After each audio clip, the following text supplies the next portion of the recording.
Hi, my name is Maria Ferris. I am a registered dietitian, master personal trainer, and corrective medical exercise specialist.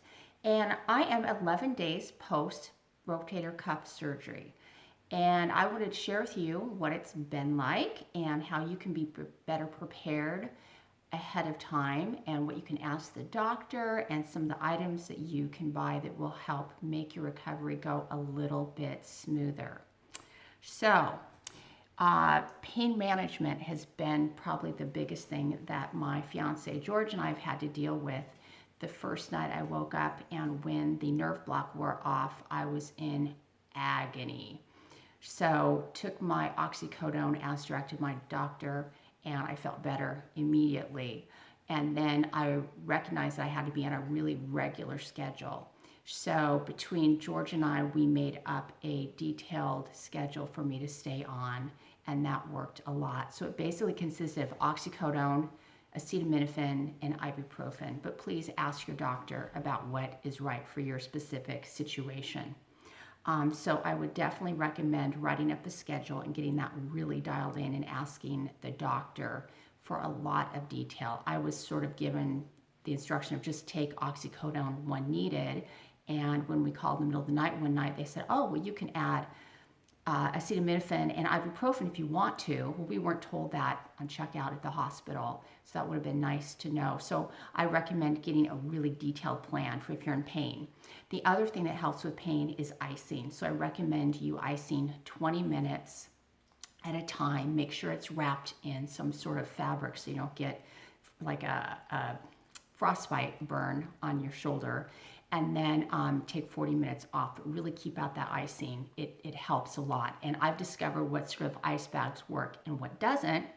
And Ziploc bags definitely do not work. They get holes. I woke up one morning with my shoulder completely soaking wet in my bed, and we had to change the sheets. So I broke down and I bought one on Amazon, and it is terrific.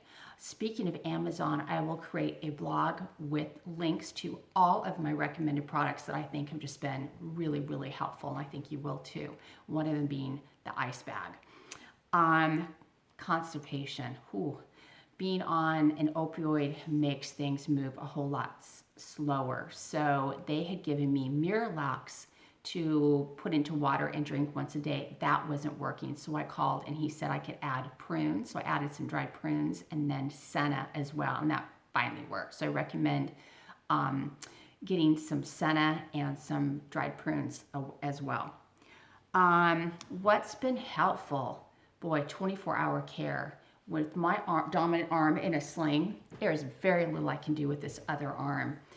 George has been immensely helpful in opening pill bottles in the middle of the night. And here's another thing too, if you don't have children in the house, I recommend asking your pharmacist for giving you your pills without the child-proof cap. I cannot get that off one-handed. So that's a good one. And your care, you're gonna have to have someone with you all the time, and hopefully someone who is like a spouse, or you don't need to have, or you don't care about seeing you naked, because I need someone to shower me and wash my hair and help me get dressed and everything. It's really hard that first week. I'm starting to get better using my left hand, but it's been a challenge. So 24-hour care, and then I had a tray bedside table. It's a medical bed table that someone let me borrow, but I'm really liking it. So I have a recliner that I'm spending most of my time in with that tray bedside table, and on it I am keeping lip balm, all my medications, water, applesauce, and crackers, and a spoon. That's to eat with my meds. And I'm finding these individual applesauces that don't need to be refrigerated are perfect. These puddings work well too. So you've got to have a little bit something in your tummy when you're eating. I'm keeping that med schedule and pen and paper as well to make any notes about the level of pain. And we did have to adjust our schedule a couple of times. We actually made like 4 phone calls to talk to doctors and nurses about the pain schedule. I'm keeping my phone, my glasses, and I also kept the number of the doctor's office daytime and nighttime. So that was all the things that I kept on hand. Now, Amazon items that I found really helpful. A lot of these I had learned about from watching other blogs before my surgery, and then I have a friend that went through the same thing with the same doctor like probably 8 months ago. So she was really helpful too. So some of the things that have been helpful are these soft picks.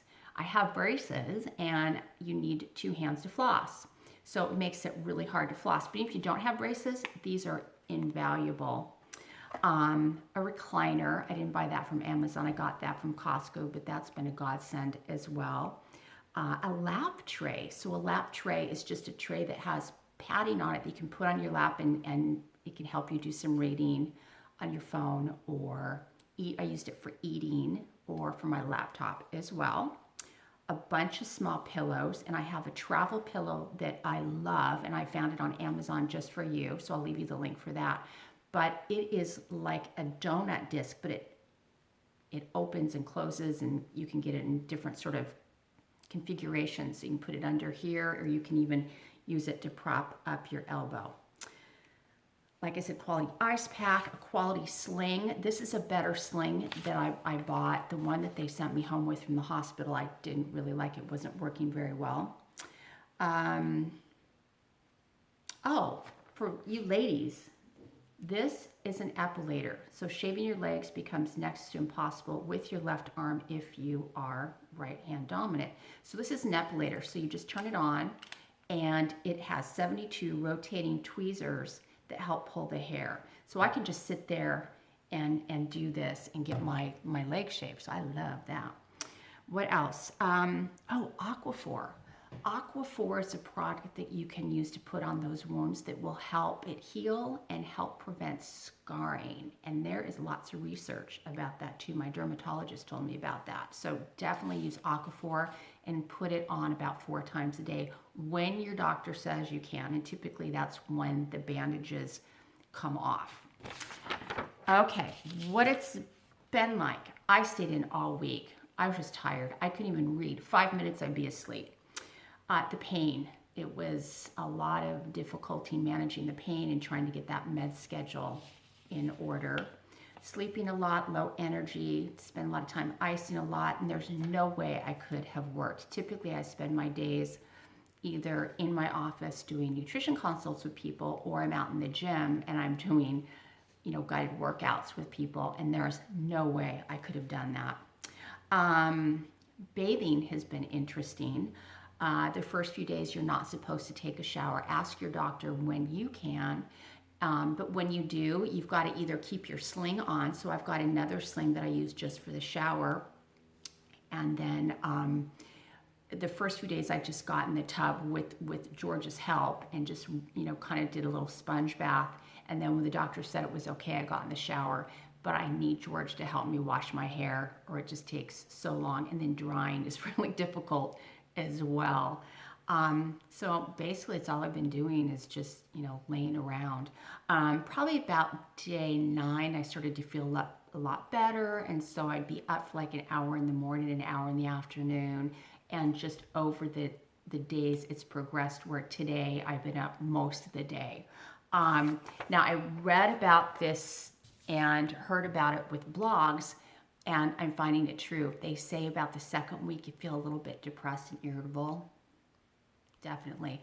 I'm guessing it's because I've tapered back on the oxycodone, and it's really hard to do things without your right arm. I tried to work on the computer today, and I have a laptop. I can't use a mouse, and it's frustrating as all get out. I can't chop food. I can't cook. So it's just really hard to not be able to do what you want to do and have to ask for help constantly. It's like, George, can you come chop the carrots? George, can you take the laundry out of the dryer? George. So it's really hard to do that, but I have to realize it's a process. It'll get better. It's expected to feel this way, and tomorrow's a new day. So, okay. Now, questions to ask your doctor that I wish I would have, all right? Get a detailed schedule of your meds and the doses and variations. Dial them down. And I found out that, gosh, you're supposed to taper your oxy when you decide you don't need it as much. I went from 7 or 8 tabs a day to thinking, like, I don't hurt that much. Let's not take it and see what will happen. And so I went to like 3 a day. And one night I got it, almost like withdrawal symptoms. My limbs all felt twitchy. I just felt really anxious and like my skin was kind of crawling. And I did some reading on the internet, and sure enough, that's a sign of withdrawal. And you're supposed to taper. Nobody told me that. So talk to your doctor about tapering all of your oxycodone. Ask them what movements you can do and what you can do. You're definitely not supposed to go like this, which is abduction. Do not do that. And they told me that I should not carry anything more than a coffee cup in that hand, and that you can use your hand kind of like a T-Rex, if you will. But I think you're supposed to, really try to keep that elbow tucked in. But ask, for what your surgery was, what you can and cannot do, because you will wonder as you, have a couple days out of the hospital. You're going to wonder what you can do.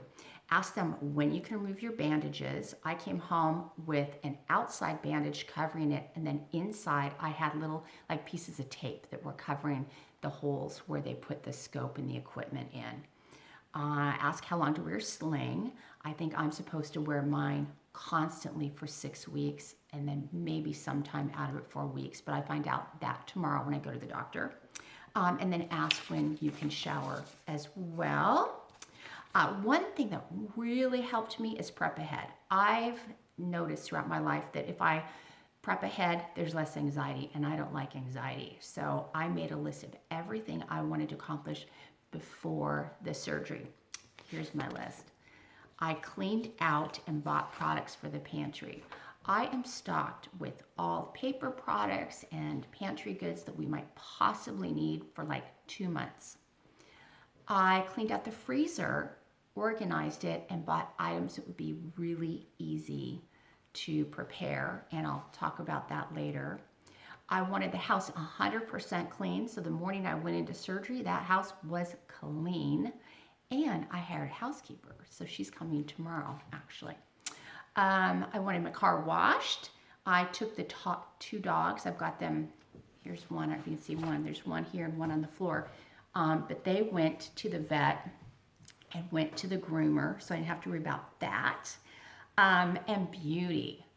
I highly recommend you ladies shave your armpits and your legs as close to your surgery time as you possibly can, because it will be really hard afterwards. I went to go get my nails done beforehand. I had a really good pedicure, because that would be really hard to do with my left hand. I got my hair cut and colored the day before the surgery, and I just did all of my buffing and puffing and all my beauty routines before the surgery. No, it was going to be harder later. I paid all my bills. I scheduled my housekeeper ahead of time. I scheduled all of my physical therapy and my doctor ahead of time. I shopped Amazon for items that I knew I would need for recovery, so those were on hand when I needed them. And I made a list of to-do items to do while I was recovering. So I've been doing a lot of continuing ed and projects of organizing my recipes that I have all on paper. I've got, thousands of pieces of paper, and I'm just sorting through those. But that just made me feel better knowing that I'd have something productive to do while I was just laying around for the first 2 weeks. And then I cooked a bunch of freezer meals like soup and lasagna. So regarding food, plan ahead and shop ahead and prepare ahead. What did I do? I did 2 kinds of soups. I made up chicken noodle soup, but I didn't put the noodles in it. We're just going to add those later. I made a beef vegetable soup. I made a lasagna for the freezer, and I can't remember what else. But I also bought food for the freezer. It's easy to make. So I bought chicken thighs, because those are easy to thaw and just throw on the grill. Individually wrapped salmon I've gotten. That's been really easy. We've been doing that a lot with just a vegetable. And let's see what else. Frozen fish fillets. Oh, frozen vegetables and frozen fruits are really good to have on hand. You want your meals to be really nutritious, because as you're healing, your body needs more vitamins, minerals, antioxidants, and that's going to promote healing. And so you don't want to have foods that are inflammatory, like sugars and alcohol, which you can't have if you're on any sort of opioids anyway. But you want to have anti-inflammatory foods like vegetables, fruit, whole grains, olive oil, seafood, lean protein, beans, lentils. So I'm trying to eat a lot of things like that. You want your meals that you're planning ahead of time to be minimal prep. 'Cause like I said, you can't chop. And so you've got to have someone here to help you. And I feel bad asking George constantly to come and chop and open things for me. You can't even open jars. So some minimal prep ideas. Quesadillas, I like the Mission organic whole wheat tortillas with some reduced fat, sharp cheddar cheese, some canned black beans and salsa, scrambled eggs, toast, and fruit, oatmeal, skim milk, raspberries. And then the other thing I have on my list is like frozen fish fillets and frozen vegetables. I think that's all I have for you today. I promise to do this again in a week or so and let you know how I'm progressing. So far I've had one PT. I go back tomorrow for my second, and tomorrow is my follow-up appointment with the doctor. So I'll let you know what happens with that. And I'll just keep telling you how I'm doing so you know what to look forward to with yours and how you can be better prepared, okay? And don't forget to check out the blog that I did that has all the links to the Amazon products I think you're really gonna appreciate knowing about and having on hand before your surgery, okay? Bye-bye.